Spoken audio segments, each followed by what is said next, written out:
Welcome to Jaipur சமையல். இன்றைக்கி நாம் ஜெய்ப்பூரில் ரொம்ப ஃபேமஸாக இருக்கிற கஜூர் ஸ்வீட்டு எப்படி செய்யலான்னு பார்க்கலாம். இந்த கஜூர் ஸ்வீட்டுங்கிறது டேட்ஸு நட்ஸு வச்சு செய்கிறது.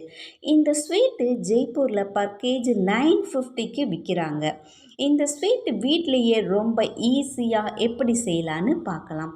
உங்கள் குழந்தைங்க டேட்ஸு சாப்பிட மாட்டேங்கிறாங்களா? கவலையை விடுங்க, இந்த ஸ்வீட்டை செஞ்சு கொடுங்க.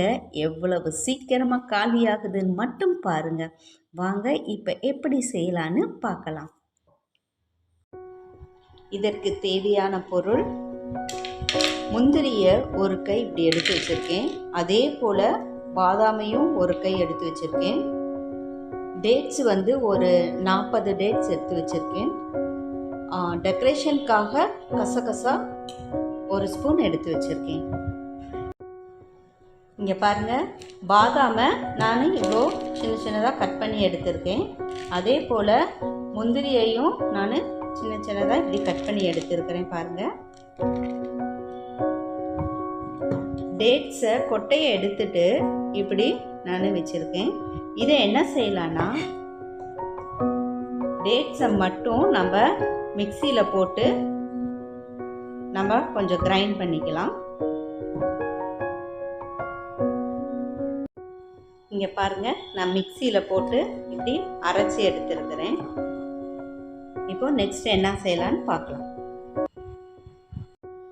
ஃபஸ்ட்டு ஆயில் இல்லாமல்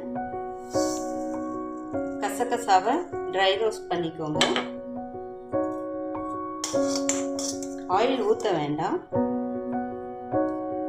இப்போது ஒரு ஸ்பூன் நெய் ஊற்றுங்க. இதுக்குள்ள நம்ம எடுத்து கட் பண்ணி வச்சிருக்க பாதாமையும் முந்திரியும் சேர்த்தணும். ஃபஸ்ட்டு பாதாமை சேர்த்திக்கோங்க. ஏன்னா பாதாம் கொஞ்சம் ரோஸ்ட் ஆக லேட் ஆகும்.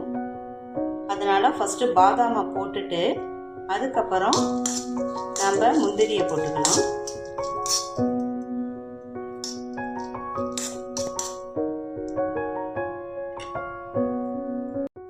இங்கே பாருங்கள், இது ஒரு 75% ரோஸ்ட்டு நல்லா ஆயிடுச்சு. இப்போ இதுலேயே நம்ம முந்திரியையும் போட்டுடலாம்.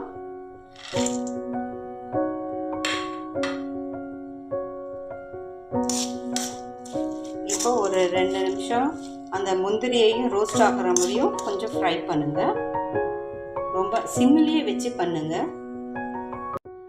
இங்கே பாருங்க, இந்த அளவுக்கு ரோஸ்ட் ஆகணும்.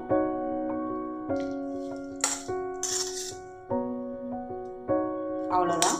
இப்போ நம்ம இதை தனியாக எடுத்து வச்சிடலாம். இப்போ நான் இதுலேயே ஒரு ஸ்பூன் நெய் போட்டிருக்கேன். இப்போ நம்ம அரைச்சி வச்சிருக்கிறோம்ல, இதை நம்ம இதுக்குள்ளே போடணும், இந்த டேட்ஸை. இப்போ அடுப்பு ஒரு 2 செகண்ட் வெயிட் பண்ணுங்க. வெயிட் பண்ணிவிட்டு லைட்டாக சூடு ஏறினோன்னே ஆஃப் பண்ணிடுங்க. இப்போ கேஸை ஆஃப் பண்ணிடுங்க. ஒரு 2 செகண்ட் அடுப்பில் இருந்தால் போதும். நீங்கள் இப்போ கேஸ் ஸ்டவ் ஆஃப் பண்ணிவிட்டு கொஞ்சம் இப்படி சாஃப்டாக வர மாதிரி இப்படி செஞ்சுக்கோங்க. ஆஃப் பண்ணி கீழே எடுத்து வச்சுட்டு இப்படி செய்யுங்க. அங்கே எப்படி சாஃப்டாக வந்திருக்கு, அவ்வளோதான். இப்போ கொஞ்சம் சூடு ஆறுனதுக்கப்புறம் நம்ம கையிலேயே பண்ண ஆரம்பிச்சிடலாம்.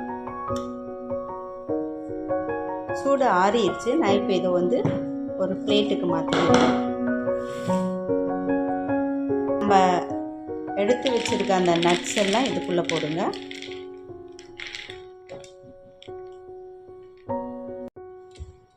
இப்போது இதை அப்படியே இந்த நட்ஸோடு சேர்த்து இப்படி பண்ணுங்க.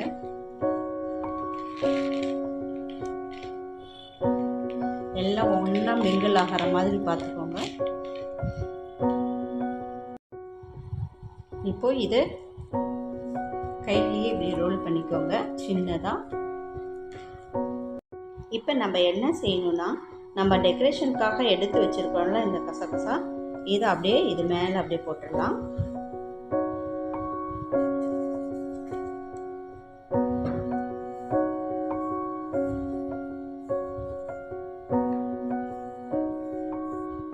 இதை அப்படியே ரோல் பண்ணிடுங்க இது மேலேயே.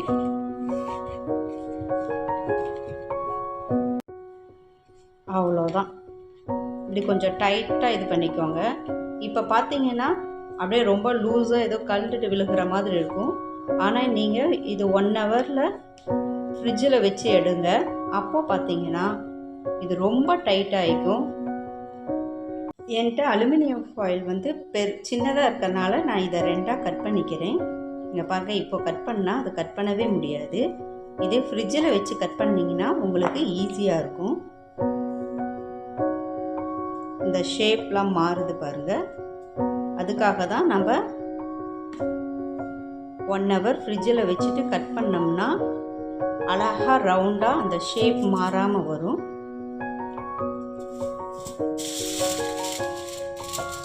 இந்த அலுமினியம் ஃபாயிலில் வச்சு கொஞ்சம் அப்படியே டைட்டாக ரோல் பண்ணுங்கள். லூஸாக பண்ணாதீங்க, டைட்டாக பண்ணுங்கள். இப்போ இதை நம்ம 1/2 ஹவர் இல்லைன்னா 1 ஹவர் ஃப்ரிட்ஜில் வச்சுட்டு அப்புறம் அது எப்படி இருக்குன்னு உங்கள்கிட்ட காமிக்கிறேன். இங்கே பாருங்கள், நான் 1 ஹவர் கழித்து இந்த ஸ்வீட் எடுத்துருக்கேன். எப்படி இருக்குன்னு பார்க்கலாம்.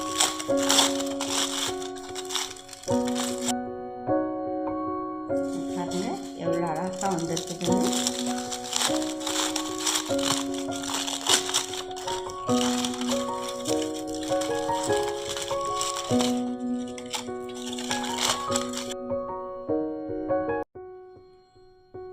ஃபஸ்ட்டு இந்த எட்ஜில் இருக்கிறது கொஞ்சம் சின்னதாக கட் பண்ணி எடுத்துருங்க. இப்போ எந்த சைஸுக்கு உங்களுக்கு வேணுமோ அந்த சைஸுக்கு அழகாக கட் பண்ணிடுங்க.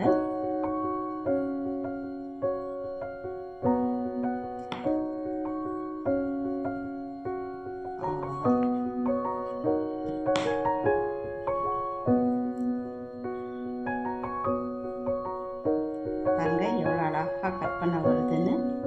நீங்கள் இது பெருசாக கட் பண்ணுறதுனாலும் கட் பண்ணிக்கலாம், இல்லை சின்னதாக கட் பண்ணணுன்னாலும் கட் பண்ணிக்கலாம். இந்த மாதிரி இது எல்லாத்தையுமே கட் பண்ணி எடுத்துக்கோங்க. நான் சொன்ன அளவில் இருந்து எனக்கு 40 பீசஸ் வந்திருக்கு. உங்களுக்கு இதோட பெருசாக வேணும்னாலும் கட் பண்ணிக்கோங்க, சின்னதாக வேணும்னாலும் கட் பண்ணிக்கோங்க. இந்த ஹெல்த்தியான ஸ்வீட்டை உங்கள் குழந்தைகளுக்கு செஞ்சு கொடுங்க, நீங்களும் சாப்பிடுங்க. இது எப்படி இருக்குதுன்னு உங்கள் கமெண்ட்ஸில் எனக்கு சொல்லுங்கள். உங்களுக்கு பிடிச்சிருந்ததுன்னா எனக்கு சப்ஸ்கிரைப் பண்ணுங்கள், உங்கள் ஃப்ரெண்ட்ஸுங்களுக்கு ஷேர் பண்ணுங்கள். மீண்டும் நெக்ஸ்ட் வீடியோவில் சந்திக்கலாம். பாய்.